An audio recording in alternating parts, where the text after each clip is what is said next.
Okay, welcome to SA Rugby's Lions Series show, brought to you by Betway. Scott Gibbs, you called it by 5 points, maybe a bit more. I called it to the box by 3 points. What I did get right was the Lions score 22, but the box didn't get that 25. A deserved win for the Lions. The sun has come out and everything's settled a little bit. The emotions, especially mine. I was on fire on Twitter on Saturday night, especially with Maurice Jonker. But having seen the game again, the better team got the points at the end of the day. Congrats. Yeah, no, I thought it was an epic test match. It had all the hallmarks that you need, that intensity right from the get-go.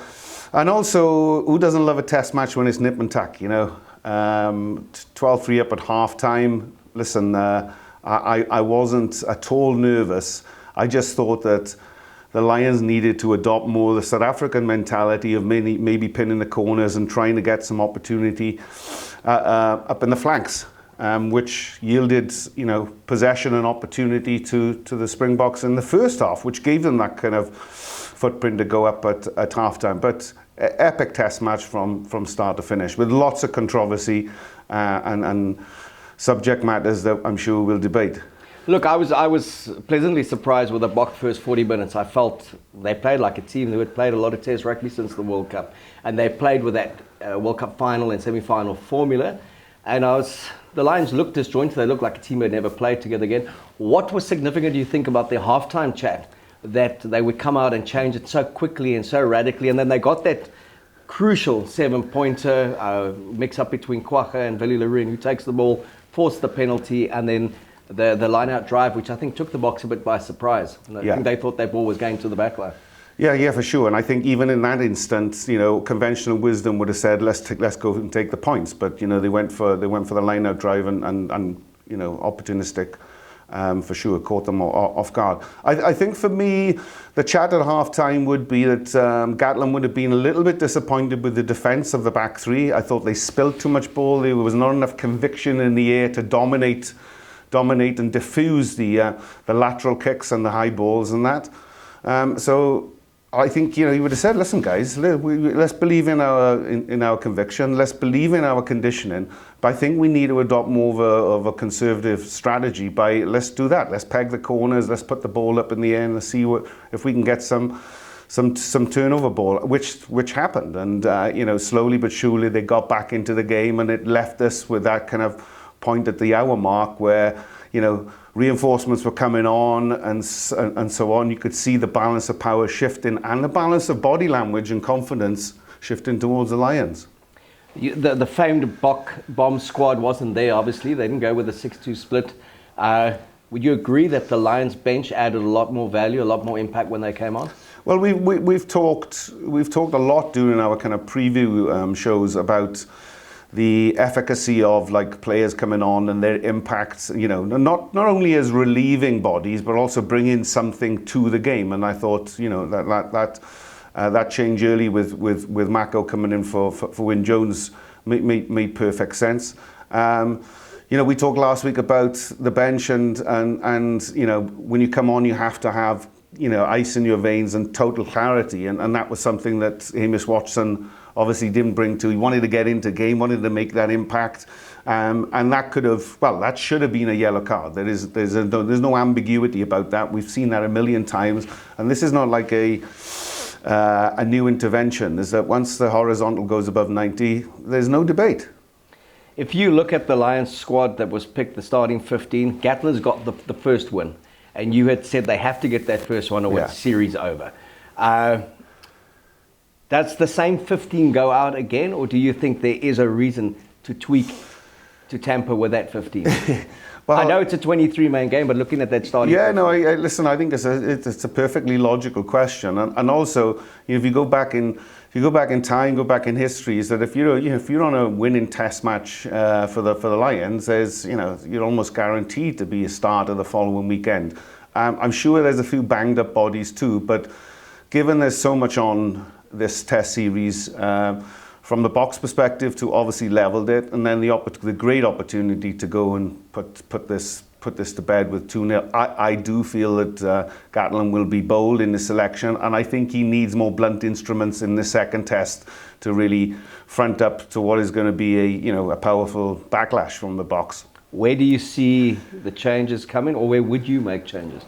Well, I wouldn't tinker too much with the pack. I thought the back row were outstanding. Jack Keohane was very, very solid. Obviously, Laws was head and shoulders above his peers on the day.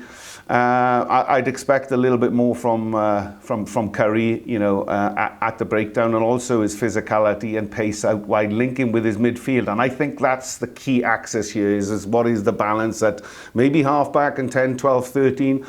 The experiment with Daly, he's had more game time than anybody else and looked totally out of place in the context of a big test match, lit up by Am in the open exchanges, which again clearly highlights his lack of understanding about positional play and feet and shoulders and such. You would have enjoyed the Am tackle. I mean, oh my God! Listen, it went to the core of everything you believe about midfield it did. play. I mean, listen, everybody roared where I watched the game, and imagine if there was 80,000 people there, that would have just been one of. And it was a delicious piece of defending. There's no doubt about that, and it shook the team, it shook the individual. So I suspect that Gatland will have to make a change at outside centre, someone who's going to be more productive.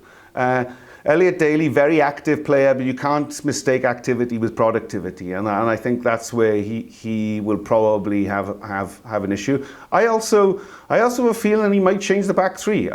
We didn't look comfortable in that ball, diffusing it. There was a lot of everybody was looking at each other, pointing at each other, and it yielded opportunity, pressure, and points for the Lions. So I think a bold decision would be to replace Hogg with Liam Williams. I thought Van der Merwe didn't look out of place at all. His productivity again was good and like to have more opportunity. But I think the biggest call is going to be in the midfield. If Biggar's got a head injury, and I know he's such a resilient and remarkable player that we'll want to bounce back, but I do feel that maybe the midfield balance might be better served in the context of the biggest game in Lions history to date. That Farrell, Henshaw, Harris type of mix would be better served. Well, definitely going to a specialist in Harris. I mean, you just felt that composure wasn't there with Daly at 13, and a lot of pressure on Henshaw, who looked ring rusty in that test match. He got that one break, but replay showed that Faf de Klerk was taken out by Curry. So I wondered where that gap opened up, but that was it. But he also felt the full brunt of the South African defence. So there's no doubt that you have to bring that level of attrition and application to the game. I think he'll be better for that outing, but certainly Harris has been magnificent in my eyes, and a real specialist at the outside. Very, very good in defence. Daly missed 3 out of 9 tackles. You can't afford to do at this level. And I also think his productivity is going to be much higher, and you're going to need that because the box defence is going to go up several notches. They're going to come at you harder and longer, possibly all night long. So you need more players demonstrating the elevation of performance that Itoje and Laws, because you're not going to win this second test with just 2 outstanding performances. It has to be at least half a dozen. Well, you look at the box as well. This was their second test in 22. They've now been together for 6 weeks. They've had that run out against the Lions for the SAA side and this one. They will be battle hardened for the second test. They said there were no excuses in this one, but you also felt that if the Lions were going into their 7th game in the last month, the box effectively in their first one, the law of averages had to favour the Lions. So speaking to a lot of people after the game as well, no one likes the defeat, but there was this optimism that there was a 1 score in it, despite all the difficulties that the box had going into the test. If you look at the box setup, who surprised you? Who do you feel is off the pace? And where would you tinker with their selections? Well, let's start with that last one. Where would I tinker? I think put in the selection aside, because the box haven't got the depth of choices. So Rassie probably has to stick with his kind of core 22. There will be some differences for sure, but I think that the fact that their kicking strategy from the outset probably was overcooked a little bit, and because Faf wants to play football and he wants to put tempo in it, and I guess there was a distinct directive to let's turn them, let's put pressure, let's put it up on the perimeter, and it yielded opportunity, and that opportunity created points. But I do feel like in any test match scenario, when you have the constituent elements and the physicality that you have in your pack, is that I would use them more. I would use them more off Pollard or 1-2 out the ruck, because I think that's the way you tire your opposition out. And you know, there were certainly elements that I felt from a physicality perspective or a conditioning perspective that the Lions just got stronger as the game went on. So, you know, going in at halftime, 12-13 probably wasn't enough on the scoreboard, knowing that you haven't got the bomb squad, you haven't got that dimension of player coming on to really take you through the 80 minutes.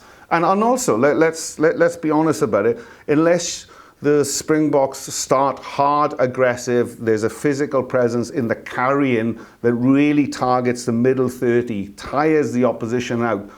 What everyone said was the first choice front row came on. They looked pretty impotent. I know it also coincided with Ken Owens coming on, Vunipola coming on, because Sutherland seemed to struggle. Yeah.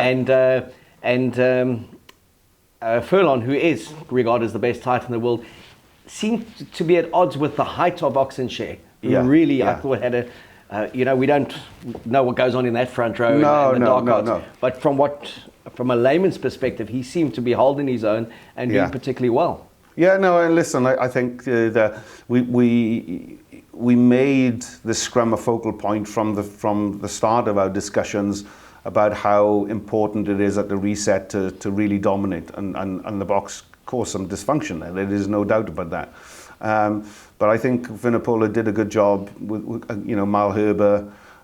Maybe he's just, you know, not the player he was 18 months ago. I don't know. I mean, I really haven't. I don't know what goes on in there. But clearly, both one side wants to dominate and the other side wants parity. And I think the Lions are comfortable just having parity at the restart when it comes to scrum time. But it's those marginal gains that really make a difference. And you know, I thought Ken Owens did brilliantly. Given that, you know, the disappointment from being the favoured starter at the start of this trip. Cowan-Dickie obviously had a few skew throws and was relieved of his duty, but I think Ken Owens has put his hand up for selection on Saturday. And I think maybe in Gatland's kind of bigger picture, he's always kind of appeased a lot of the players by just saying, listen, don't take my selection personal. You are going to be, you figure in my plans. And I think maybe Jamie George is the guy who will step onto the bench. But let's going back to the Boks. You know, I think the Boks strategy has to be a little bit more direct. You know, you still have this beautiful combination at 9 and 10 that can create these beautiful wide balls, beautiful air plays and so on.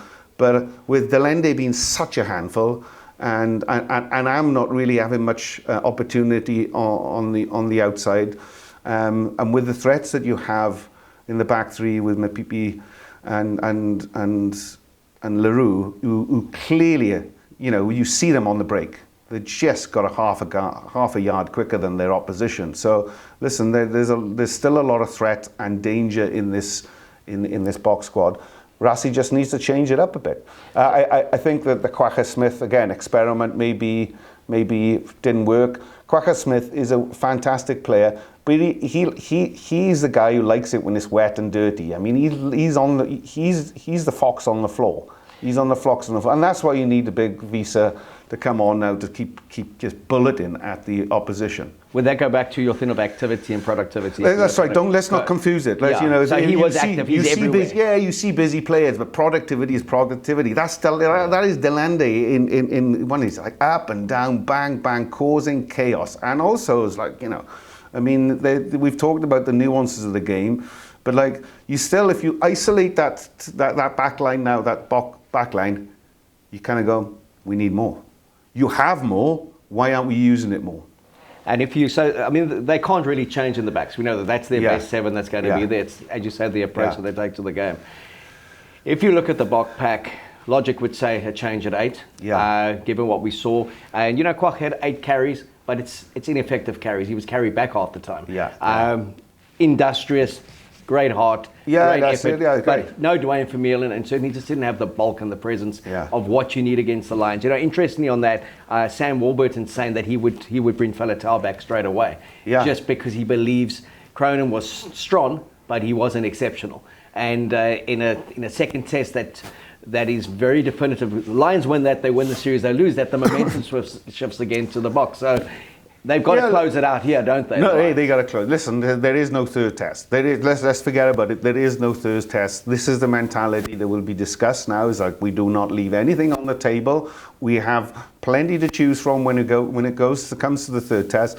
But we want that final whistle to go next Saturday, and we want to take it 2-0. And now I'm not going to go against what Warburton thinks at all. Obviously, he's played with Faletau, but Faletau for me it's too much of a gamble. It's too much of a gamble. What you got from Conan was a very solid performance, and as Gatland reiterated several times, 0 defect. That's the type of guys you need. Guys who are not going to make mistakes. And Faletau, as we've seen, has been invisible for most of the tour. There's been some beautiful flashes from him. But again, that pack's going to have to go up another 10, 15, possibly 20% in industrious behaviour, productivity behaviour. And they know it's going to come with far more venom. And it'll be a big shift from Alan Wynne-Jones as well, because magnificent leadership, he grew stronger. First 40, he looked shy of a gallop. Yeah. Second 40, he got more confident with his shoulder. But the talk that he gave on the field, the leadership, the way he was in that referee's ear all the time. Well, what I found significant was the way he managed to slow the game down when he felt he needed to. And just bought those 5 seconds, bought that extra 10 seconds by going to Nick Berry and just looking confused and, trying to understand the decision. But he got that shape back. I just thought he was brilliant leadership, and that's something we hadn't seen from the Lions. No, that's right. And I think that's the majesty of a good leader. You can go back to someone like Martin Johnson, or I think the best that's ever did it was Lawrence Dallaglio. Just having the body language and the rapport with the referee, and certainly with those kind of three calls. 2 of them were disallowed for the tries. Is that Alan Wynne was. He was the guy who was instigated the kind of let's cause some doubt to the referee and the TMO at that time. And say, slowed the game down, had the ability then to recompose everybody, and we were back in the fight. And also no panic from him on the Hamish Watson thing, because had he shown a moment of panic, it may have gone upstairs, because Nick Berry should have sent it upstairs and the TMO should have intervened. And there was no 60,000 people to go, oh! Yeah. So he just got on with it, conceded the penalty, and just knew that, well, thank God we still got 15 players on the field. Going back to 1997, because you said it's 2 or nothing, there's no third test. Yeah. There's so many similarities to it's a Cape Town test match. You guys came out, you won, I think it's 25-17. Yeah. It's a very similar kind of score to this one. You went to Durban, and the famed and the very renowned speech came from you when you guys ran on the field and you pulled them in the huddle. What did you say to them back in 97? Well, I think that goes to exactly what we've been referring to, and what we've been reading coming out of both camps, is that you know that the Boks are going to lick their wounds. It wasn't a poor performance by any stretch of the imagination. In fact, it was very calm. It was very composed, and that first half was dominant. They went into the locker shed at half time, and I think the chat is, let's do more of that. Let's do more of that. Whereas the Lions had to rejig their personnel, they had to rejig their kicking strategy, and they had to get some control back on the game and make it a 1-score game, because in these test match scenarios, you kind of want to be at the 75th minute with 2 or 3 points in it, and that's what they were able to do. But that chat in Durban, where I start doing this, it's all about elevation. We cannot let the Bok presence dominate us today. Yes, they're going to come hard, they're going to come all night long, but we got to be secure in our tackle, secure in our mentality, that our confidence is going to get us through this game. And confidence and ability not to stop playing when the moment arises and go back into your shell. And I think that's where there is so much experience that Gatland can glean from now in his overall core 35, that he will make bold changes. Not that he has to, but I think he knows that blunt instruments in the second test, guys who are going to bring more temperature, more technical ability to kind of turn the box and apply more pressure for them to be on their, playing from their 20, rather than this to be a bun fight and get too loose. Because I think the second test is all about tightness, shape, pressure, conversion. Okay, you've been 93, you were in New Zealand, dropped the first test, you guys had to win the second to stay in the series. Yeah. 97, you won the first test, you had to make sure you didn't lose the second test. That's it, Stay in the series. How different for a player is the week if you're in the Bok camp this week and you're in the Lions camp? So I guess in the Bok camp now, it'll all be about, let's regather our thoughts. We can watch a little bit of film on where we went wrong, but where did we go wrong? We just didn't have those calls. Maybe again, if you look critically at the LaRue incident, again, just a little bit of overexcitement. Take that out of your game now, because clearly he had the run on the opposition. So a marginal call on any other day, that possibly was a try. My conversation with the box, I said, listen, let's break it all down again. Let's all have a breath. But we need to be more physical. How do we do that? We need to get into the game. How do we do that? We need our big runners, our imposing runners, to be right at the heart of what we do. So let's temper the kicking strategy, Faf. Let's get these balls into play, and let's hammer out, some pressure, convert that pressure into field position and possibly into points. If you look then at that box side, they'll probably announce it a bit later this week, Wednesday or Thursday. Any significant changes in the 23 that you would make? Well, I think, front row, I haven't got a clue, so let's not debate that. You probably know more, but maybe the back row balance clearly. And I think does that mean that Visa comes in? I think there's a good chance that he does. Maybe they would start with someone like Reinhard Elstad as well, someone who's a physical oak who likes the contact area. And is industrious around the field, but I don't think there's an array of talent to make these types of selection calls, given some of the big injury concerns, like Dwayne Vermeulen. And clearly he's nowhere near fit to be considered for selection. So they've got to go with what they've got, and they've got to trust it. They just got to tweak their approach. Yeah, trust the system, because it's still a very, very talented, potent side. They just need to be a bit more potent with their carrying game, which is a balance, because if Rassie looks at where the Lions conceded points was the kicking strategy. Now, if the kicking strategy is tempered from a Lions perspective, defending the back three with his selections of someone safer like Liam Williams at full back, and then Watson looked great at the counter-attack, but the counter-attack didn't work for the Lions. And when counter-attack is fluid, usually where the ball comes from, you take it into the field and you take it back to where the ball comes from, because there's less defenders. That's the kind of commonality of it. But also, when there is counter-attack, the defense does switch on. And you saw that. They tackled the turnover rather than to create any chaos. They're principally there tackled to turnover, and that's what gives them the arm, and that's what gave Pollard the opportunity to go for posts. So I do see that the Lions will probably think with a balance, because they're going to want to play more. They're going to want to play more territory, be safer, because 3 or 4 of those scoring opportunities that didn't yield a try for the Boks came from fuck-ups on the perimeter, and that was just because nobody dominated the aerial battle. So I think the Boks and the Lions probably have similarities, apart from the midfield balance that Gatland has to make, which is going to be a big, bold call, but the right call, because you bring in freshness and you also bring in big game experience. But both sides will probably consider looking at changes. The Boks will definitely consider changes at the back row. There's no doubt about that.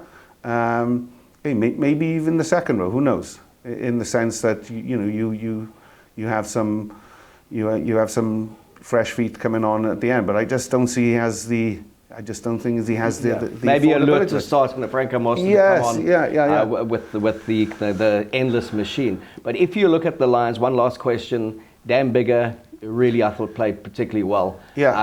Just calm head on his shoulders and just a player that's been through it all. He played like someone who's kind of done it all, had all the emotional, physical traumas of a career and was loving being there. A concussion, which can go either way. He has had problems with that in the past. I think they'll try and do everything to get him on the field, but if he's not, who plays 10? Well, let's go back to that statement a bit bigger. Listen, he is the sum of his experiences, and that's why he keeps getting better year in, year out. But listen, I've watched him for Northampton, and he's been imperious all year. But he's been, he gets targeted. I mean, he's like Sexton. People know that they like to hurt him, and he's robust, and he's tough, and he's gnarly. So there's no question that his top 3 inches, his mentality will be there. I want to be fit for selection. I just think that he's been banged around a fair bit on this tour. Heavily strapped leg, and we still have to be mindful that these HIAs are not to be taken lightly. And I think that may just tip Gatland into going with Farrell as starter and Marcus Smith on the bench. And then Farrell 10, you say, Henshaw 12, and Chris Harris 13. I think he will persist with Henshaw because he knows how productive he can be and how destructive and very defensively sound. I'd like to see Henshaw and Harris as opposed to Aki and Henshaw. I just think that would be a better balance for me. There's just more production and more game craft amongst that 3, and possibly Murray coming in just to calm the seas a bit, because the Lions will have a mandate about we still got to win and we've still got to play to win. We can't just go out there and defend and hope and pray to the gods that the opposition are not going to come and play. And so that the Boks will have to do a lot more than they did on Saturday, and that's not just trying to create opportunity to kick a goal. They're going to want to come and take some try scalps. Just to wrap it up, 12 years been waiting. We got that first test, extraordinary circumstances, no crowds, both teams in a bio bubble, both teams affected through COVID positive tests. Was it still everything you thought it would be? I think the expectation of this, and everyone was trying to big this game up as being one of the best, football games we've seen for a while, and it was every inch of that. And I thought that, we all had value for money throughout the 80 minutes because the level of commitment, the level of expertise on the field, and it was a very low error count, in the context of it. Lots of turnovers and spilt balls. So it was eagerly contested at the breakdown and the perimeter. Perhaps we would just like to see a little bit more of the creativity and the flair that we deserve, because when you look at the talented Bok backline and when you look at the Lions selection, it probably deserved a little bit more, footwork and craft. But nonetheless, it was a test match for the ages. You said this before the first test last week. You said it was going to be hard, it was going to be brutal, but it wasn't going to be filthy, and it wasn't. No. Hamish Watson just kind of saw the mist and in judgment, but there was nothing off the ball that was dirty. No. There was nothing filthy. No. Do you expect it to go up a notch and maybe veer that way because of the desperation of the Boks going into the second test? I think there's too much on the line, and that's the thing now, is that, back in my day, there was probably 8 camera views, so you could get away with the sneaky uppercut or little elbow here and with so many cameras. I think 32 camera views is that it just doesn't go unnoticed, which does put more pressure on the TMO to make decisions. So I think given that there's been so much